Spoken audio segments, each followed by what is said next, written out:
Ananda here, peaceful living in chaotic times. Welcome. This channel has everything to do with sovereignty. That's personal sovereignty, spiritual sovereignty, sovereignty within the law, and financial sovereignty. So, today we're going over the birth certificate swindle. And it's crazy. And so everything they do, they, meaning commercial admiralty law jurisdiction, which is a corporation, a soulless entity, and we call it a corpse oration because it has no life and it does not recognize the living soul. So in this corporation and everything to do with water, when little baby you was born, your mom's water broke and you, the product, come down the birth canal and you're received at the dock by the dock tender. Now, we are not birthed, we are born. But in their admiralty law jurisdiction, they see our God given bodies as a vessel. They refer to it as a container that holds liquid or a transmitting utility. It's grotesque. So, little baby you comes down the birth canal. Your weight at the dock, 8 pounds 7 ounces, like a slab of meat. They're weighing their product. And believe me, they're going to place their bets on you as well. So there's a rumor, and it says that for every pound that you were born is the amount of gold in ounces, pounds and ounces, that was set aside for you in your trust. What trust, you might be asking? Well, whenever you see anything in all capital letters, just know that that's a corporation, otherwise known as a trust. So the trust that was created when you were born was your mom joined forces with the state through her signature. We call it a sin with a drop G signature. And she signed little baby you over to become a ward of the state. She actually left you at a foundling hospital. So most of us were born in a maternity ward or birthing ward at a hospital. And that's when the informant comes in, gives your mom a slip. Now remember, she's been under the extreme duress of childbirth and maybe on some sort of drugs, an epidural drip, what have you. She might not be clear minded. And she's being presented with a contract that she has not received full disclosure of. So she, like we all thought back in the day, we thought that a birth certificate meant certificate of life and that someone was born. Well, it does, but only for the first few days. And then the conversion takes place. So they take your family name. Your mom gives you the name John Henry of the house and lineage of those known as Doe. But the state converts the name, your family name, and puts it into all capital letters.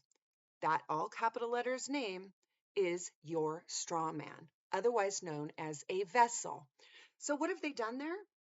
They've named the ship. It sounds like you, John Henry Doe, sounds like John Henry of the House of Doe. One's your family name, your royal name, and the other is the vessel. They named the vessel, that transmitting utility. And they assigned a CUSIP number, CUSIP, all caps. And you can look it up.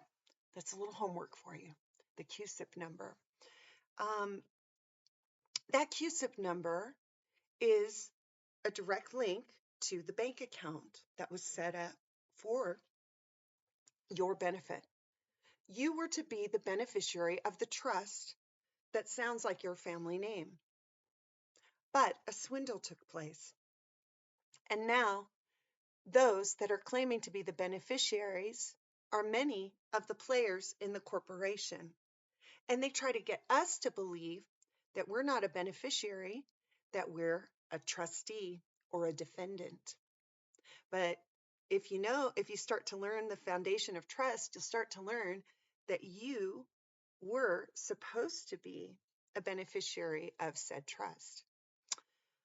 So, anyway, they refer to our God given bodies as vessels and containers that hold liquid. I declare and decree that my body is my body. I am the flesh and blood, living woman created by the Most High God. I am the living soul. And if you look up in Black's Law dictionaries, you could probably research in every single Black's Law dictionary that exists. There's no definition for the word soul.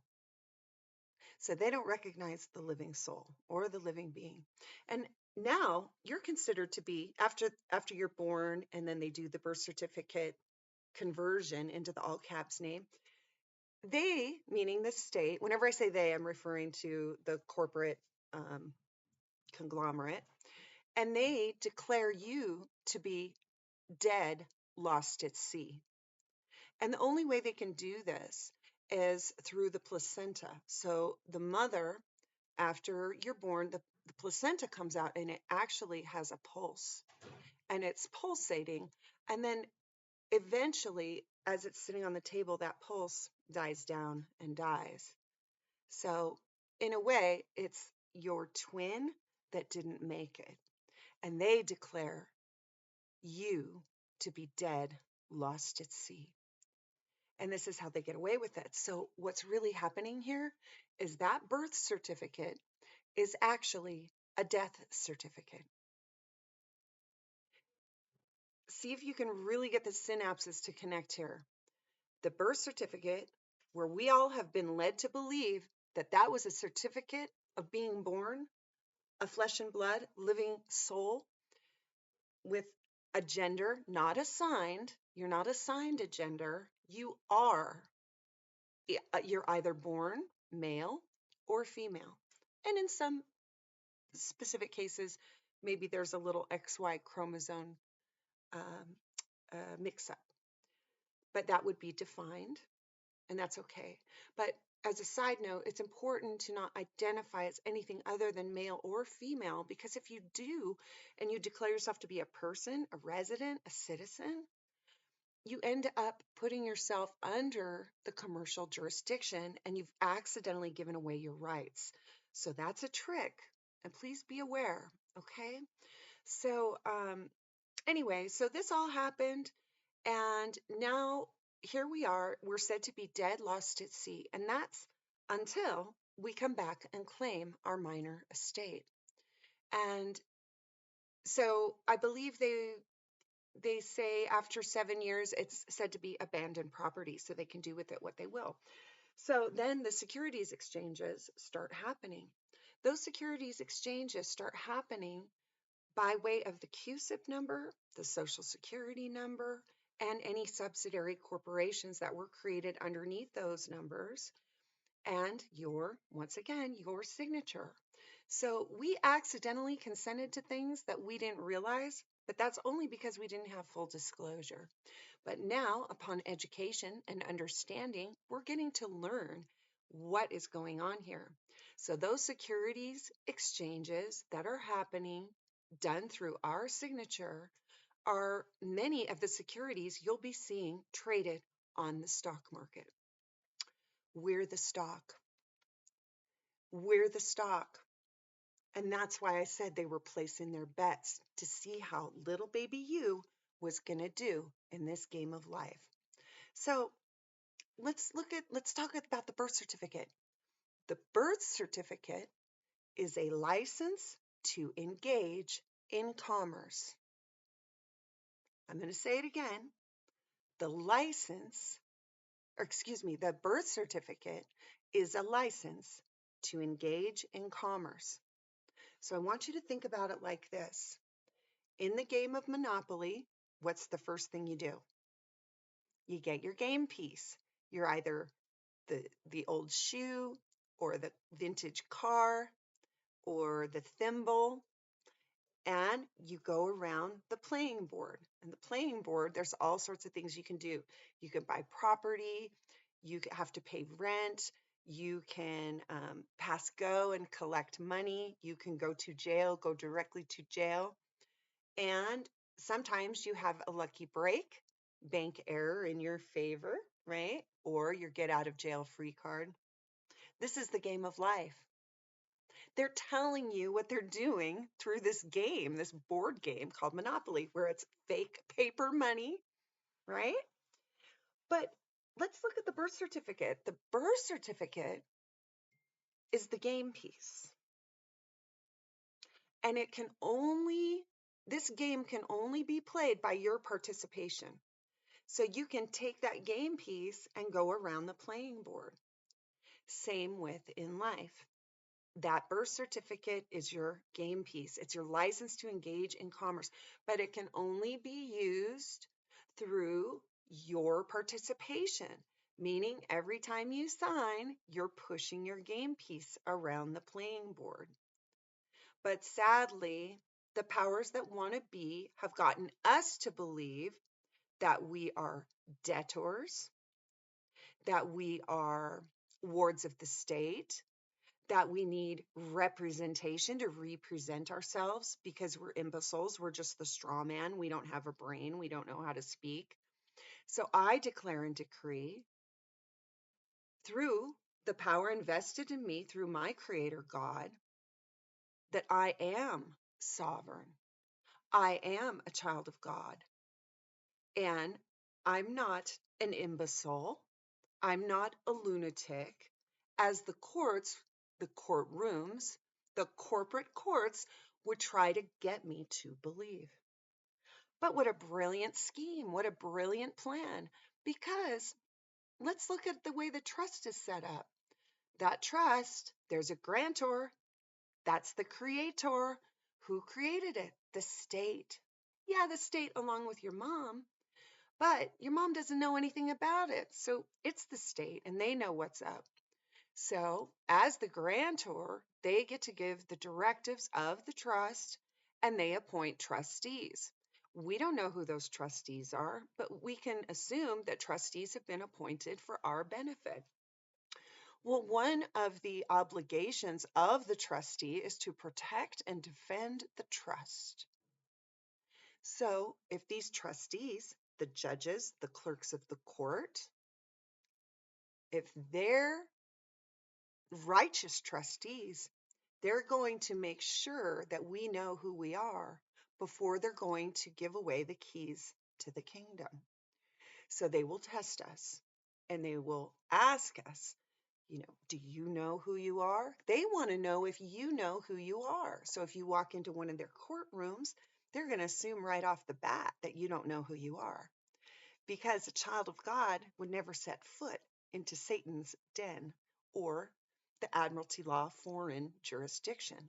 But yet there's a conundrum, because now if you don't set foot in their courtroom, we know what they have. They have armed agents of the state that don't know this stuff, and they believe that you are the straw man. So when they see that all caps name, they'll come after your body, and you could be accused of crimes that you did not commit. So it's quite a mess. But the birth certificate swindle is real. My team and I have done extensive research on this. We teach courses on this. We do not teach courses on how to collect from the trust. We don't recommend doing that because, after all, they're the agents with you know, all their means and their tactics, and we know what they're capable of. However, as we go out and we educate and we share information, and we're not being pompous, we're just looking at the facts. We're looking at history and we're seeing that we've got the receipts. We're looking at the books and we're saying, hey, I know who I am, and I know that I have the right to opt out. So I declare and decree, I mean no disrespect, I'm opting out. We can exit the game. And we do that by surrendering our game piece. When we don't want to play Monopoly, we can tell our friends, hey, I don't feel like playing. And we can go into the kitchen and have some chips and salsa. It's game over. But right now, the scenario is such that it reminds me of when my sister used to beat me up when I was little. She'd beat me up with Barbies to get me to play Barbies with her. But then I would be playing, I'd be under duress, and playing wasn't fun. It's not a fun game. Now, if I had volunteered to play, that would be a more joyful experience. But I think people don't even realize that they have an option, and we do. And it's called living in the private sector. So I want to encourage you, please visit us at americansinaction.info. You can learn more about the birth certificate swindle.